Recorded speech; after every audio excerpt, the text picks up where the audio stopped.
Happy pre-Halloween, everyone. Welcome to the Save the Fairies Tea Party. My name is Penn Cassidy, and I am here today in my kitchen to teach you guys how to make my famous Solstice Spice Cider.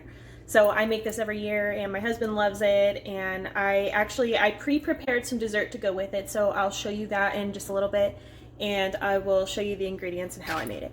As you can tell, I am a dark fairy queen today, so I hope you're all in your costumes, and this is going to be a really good time. While I am preparing my cider, I'll go ahead and chat with you guys about my latest release with Madeline Faye. It's called Dead End. It is Halloween themed, so definitely check that out if you haven't already. And I also wanted to introduce you guys to my brand new release coming up. It is called Knock City, and I have a little teaser for you guys today too. So we're just going to kick this right off, and I am going to teach you guys how to make this cider because it's amazing, and it'll also make your house smell really good, by the way. Every time I make it while my husband's at work, he comes home and he's immediately like, ooh, it smells like autumn in here. So I'm going to teach you how to make those, and then we're going to take a look at my little dessert goodies that I have for you all. So welcome to my kitchen. We're going to start making my spiced Solstice Cider. So what I do is I take the largest pot I own. Now ideally this would be a cast iron cauldron if I lived in an alternate universe, but as of right now this is what we're dealing with. So I take this, I fill it about halfway up with water, just depending on how much you want to make. I don't want to make too much right now. I will be making more tomorrow when I go to a Halloween party. Now I gathered different fruits that I want to use. I usually stick with more citrusy fruits, so I've got a lemon here, 2 oranges, an apple, and a pear. Sometimes I do like to throw in some pomegranate or some dragon fruit as well. I do have a dragon fruit in the refrigerator, but I'm actually going to be making a dessert with that, so I'm not going to add it this time. So to start off with, we're going to want to make a base. So what I usually do is I will add a bag of tea. So I like to use tea as my base because I prefer the more floral tastes. So what I have here is some green jasmine tea. So I'm just going to go ahead and set that in here and just let it simmer. Now the next thing that I want to do before I even think about adding my fruits is I'm going to get my cinnamon sticks. So I buy my cinnamon sticks in bulk so that I can have enough for each batch because I want my cinnamon to be really thick. So I'm just going to go ahead and drop those in. I can add a few more. So that is going to create a really good base here, and not everybody likes this, but this is star anise. I like to throw this in. It smells like licorice, but it definitely doesn't taste like licorice. So it looks like a little stars, little spiders. I go ahead and toss those in as well. This will give it a really rich, spicy flavor. It sort of reminds me of like a chai tea flavor when I add this in. And then what I want to do is, I know this is technically cheating, but I do like to take this little thing of pumpkin spice and sprinkle it in there just because I like my cider to be really, really rich. Now it's up to you if you want to add this as well, but I also like to take some Earl Grey tea and go ahead and throw that in there. I love the flavor of Earl Grey tea, and it just gives it that really homey, really rich, really thick flavor to it, and added with the jasmine, it's beautiful. So yeah, basically those are the starting ingredients. So as you can see, I've already added the oranges, the apples, and the pears. I have a few more slices here to put in, so I just cut them up however you want and drop them in. Now I also have 1 lemon here. So what I do with the lemon is I don't want too much citrus in here, so I usually just half the lemon and I put in 1 side of the lemon. And then the next part that I do is I actually take this chocolate sweet drop sweetener, and I take a little bit of the sweetener in this little vial, and I drop a few drops in there. This gives it a nice chocolatey undertone. Then I take my vanilla extract and I just pour a dash. There's no exact measurement, just a dash of vanilla extract. So with all the ingredients in, what I do is I just stir it very gently until it comes to a boil. You don't have to stir vigorously. Everything will just kind of mix together, and all the fruits will just kind of secrete all of their citrus. That paper fell in, but that's fine. We can handle a little bit of paper.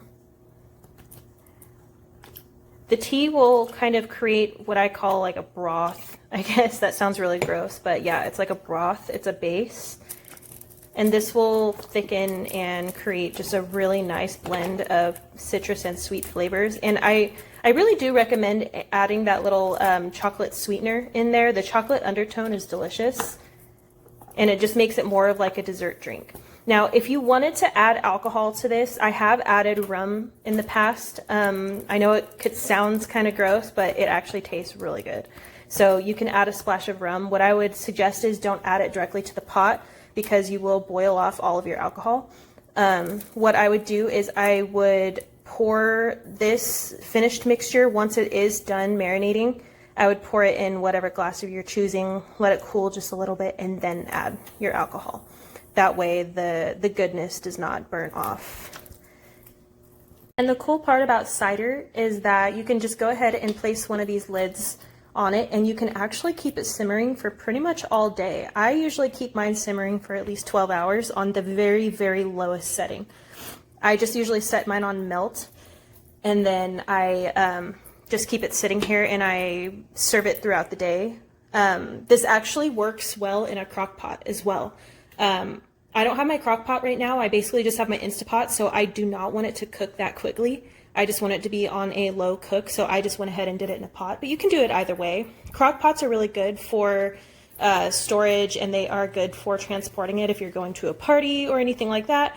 But for just at home, I just like to use my pot, and then sporadically throughout the day, I'll come over and take the lid off just to let that good smelling steam fill up the house. This is a really good way to make your house smell entirely like fall. To pair with this cider, please excuse the messiness, but I do make this dark chocolate pumpkin granola. So it does look like a mess here because it has been in the freezer overnight, but basically I take the honey almond granola, I mix it with pumpkin spice creamer for coffee, and then I melt that creamer with dark chocolate semi-sweet chips, creating a nice chocolate mixture, and then I mix in the granola, which does have little almonds in it as well. I pour it into a cupcake tin and then put it in the freezer overnight. So once that's done, they do pop out in these little bite-sized pieces. It does have the consistency of fudge. So I do like to serve that with a little bit of whipped cream and some of this cider. It does create a really, really good fall dessert and drink. And mind you, these do taste like pumpkin. So if it just depends on how much pumpkin creamer you want to add. You can also add in pumpkin puree if you're feeling super fancy, but I am definitely not super fancy, so I'm good with the creamer. All right, so now that I'm waiting for that to simmer, I wanted to go ahead and talk to you guys about two amazing books that I think that you guys should check out. I might be a little bit biased, but if you haven't checked out Dead End, a Halloween Harem yet, definitely go grab that before Halloween night. It'll definitely give you the spooky vibes. So my amazing co-author Madeline Faye and I came up with this idea in early September, and it was just kind of a joke at first. We were like, oh, you know, what, it would be funny if we wrote a Halloween book together. But then we started plotting, and it just kind of like fell into place, and this perfect story just came together, and we knew that we just had to do it. So we created this world, the world of Midnight Hollow, and we basically just brought it to life, and we gave it a super fun cast of characters. You'll meet our main protagonist. Her name is October Hallowell, and she's probably one of the funniest characters that I've written in a long time. She's got a quirky sidekick friend named Maddie, and she is just hilarious. You're gonna fall in love with Maddie. She's kind of the comic relief throughout the entire book, and keep in mind this is a very spooky book. It does have a lot of situations that are sort of nail-biting, sort of eerie, and we found a way for the humor to just kind of like break it up a little bit. So it is funny, it is scary, and it is also sexy because it is definitely not a children's book. This is not a YA novel. It is pretty graphic, so just be prepared for that. So Dead End is set in an alternate reality where basically Halloween costumes are everyday life. And Maddie and October have to figure out how to navigate this. Now, this is also a bully romance, so October does have this group of guys who are her arch enemies. For reasons unspoken, you will find out if you read the book, but they are entangled in this entire mess with October. So she travels to this alternate reality and she has to figure out why she's there, how to get back home, if she wants to get back home. And there is also some spooky stuff going on in the background that is put in place to thwart her plans. The book has some sad parts. There's some tragic back history with October that I'm not going to get into right now because you'd have to read it in order to understand, but she does have ties to this alternate reality that they find themselves stuck in. So if you want to check out Dead End, it is a really good book for just kind of getting out of your head for a little while, and it's a really good escapism book. If you like all things spooky, haunted, if you like those cozy autumn feels like I do, then this is definitely one of those books that gives you those feelings. The feelings of being surrounded by family and friends, the feeling of, I don't know, this book is spooky. It is very spooky and very scary, but it also has the warm feelies in it as well. And I think that's a reason why I really loved writing this and why I'm so sad to see these characters go now that it's out in the world for all of you. So if you'd like to read a good Halloween standalone, this can actually be read during any time of the year, not just Halloween, but go ahead and check it out on Amazon. It's only 99 cents for the ebook, and then it is $10 for the paperback. This is a 400-page book, and it is a standalone that is open-ended. So my next announcement is actually going to be about my new release. It's called Knox City. I am going to add the trailer and the cover reveal to the end of this video, so if you stick around, you will see that. I'm also going to be posting a prologue reveal, so that's going to be my teaser, so you guys get a little snippet of what can be expected from Knox City. Now, this book is a very dark book. It's very taboo. It deals with a lot of things that a lot of people are not going to be comfortable with. It has mentions of suicide, blood play, domestic abuse, emotional abuse, all kinds of things.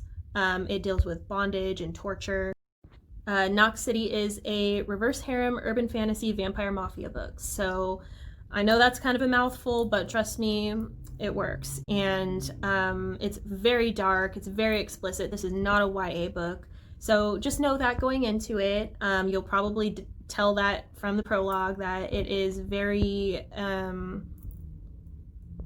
it's very interesting. So this is probably the darkest book that I have ever written. If you're not familiar with who I am Penn Cassidy, but my pen name is also KM Reyes. So I have written some dark books in the past, but nowhere near as dark as Knox City is going to be. So I'm super excited to kind of delve into this dark taboo genre because in the past, I have not been able to do that given the fact that my family actually follows KM Reyes very closely. And I am just not comfortable with my family reading some of my darker stuff. Thank you guys for all your support, and I hope that I see some of you guys making my fall cider because it is absolutely delicious and I'm about to go pour myself a cup. So happy Halloween. Everybody please stay safe. If you're going to be drinking, please don't drive and just have a lot of fun. I know this year has been very difficult for everybody and I think we all deserve, you know, at least one night of frivolous fun. So please, please, please indulge in that. I love all of you and thank you so much.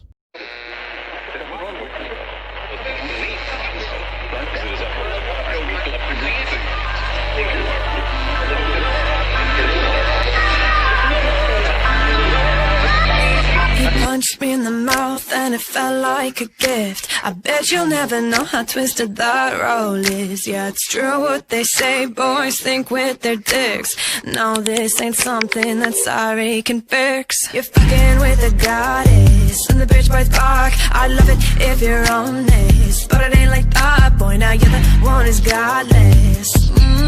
Am I scaring you? Yeah, am I scaring you? Cause I'ma do you wrong, but it'll feel right. Let you play